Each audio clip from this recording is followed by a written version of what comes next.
Hello dear children. Children, today we are going to start with a new chapter, Expansion of British Power in India. In the last chapter, children, we learned how the Britishers, they entered India from Bengal and how they expanded and gained control over Bengal.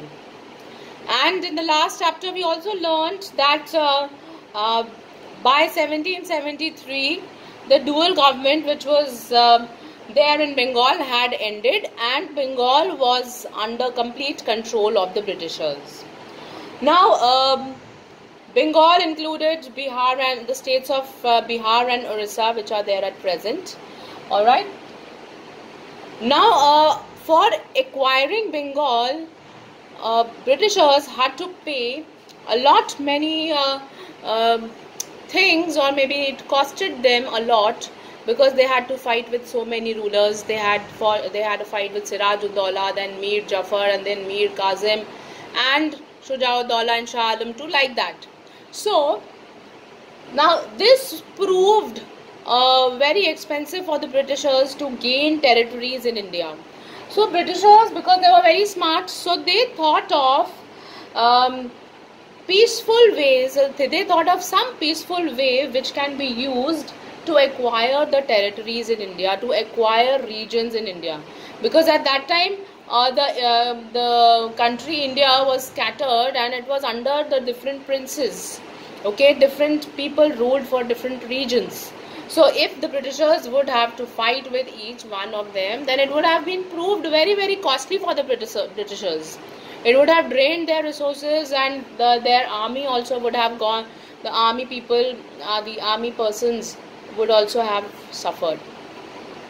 So Britishers thought of a very, very peaceful way of acquiring territories. Now in 1797, Lord Wellesley was the Governor General of India, of the East India Company, and he came to India and he proposed the subsidiary alliance. Now subsidiary alliance means, subsidiary means something which is subordinate, which is under something, and alliance means a kind of an agreement. Okay, you align, you get together. So Britishers, they gave the Indian rulers, they lured them, they made them a bait, you can say. They made them little greedy, and they showed them their interest in giving them protection. So what Britishers promised the Indian princes, or the rulers of the regions of India. They promised that the Britishers would give them military protection. Protection against the other rulers who used to invade or call at war. Okay, so Britishers promised to give the local rulers military protection for the internal and the external revolts that were happening, meaning that the Britishers will lend their troops to the local rulers. Whereas, what was the you can say, what did the Britishers demand in return? The terms of the subsidiary alliance, which were very important, and it was like a termite to us.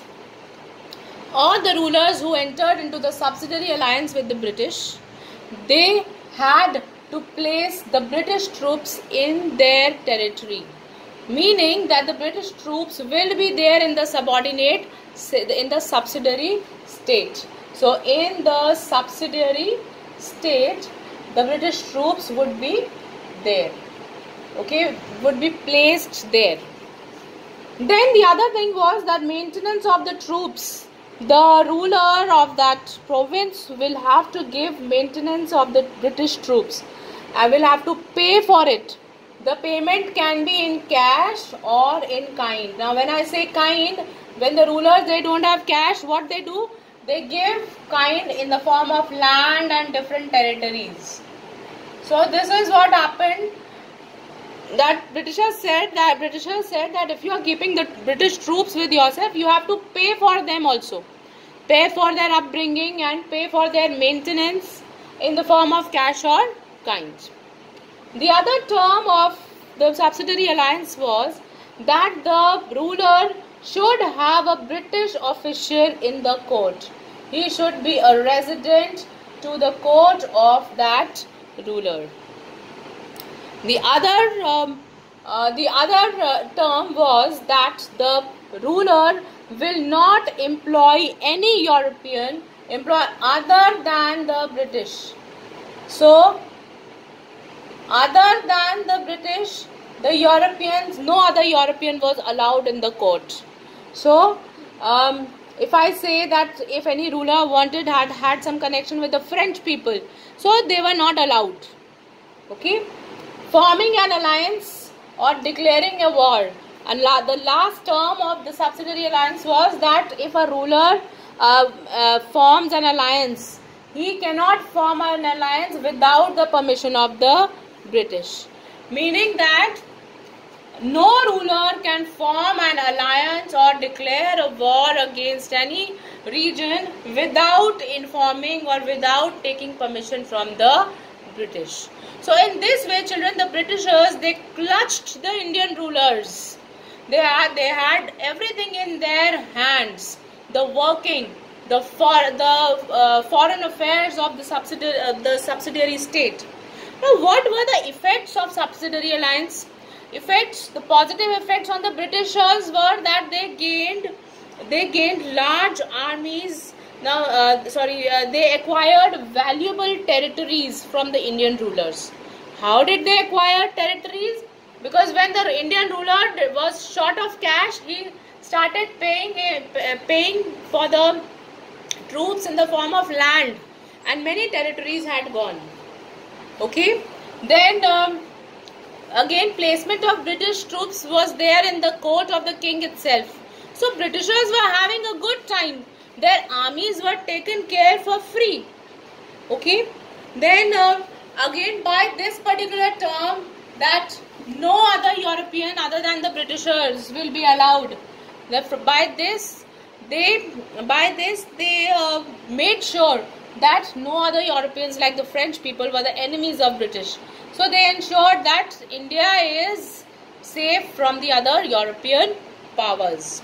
Also, Britishers, they controlled the foreign policy of the subsidiary state. Why? Because if any ruler was forming an alliance, they had to take permission from the British. If any ruler was declaring war, they had to take permission from the British. That's how.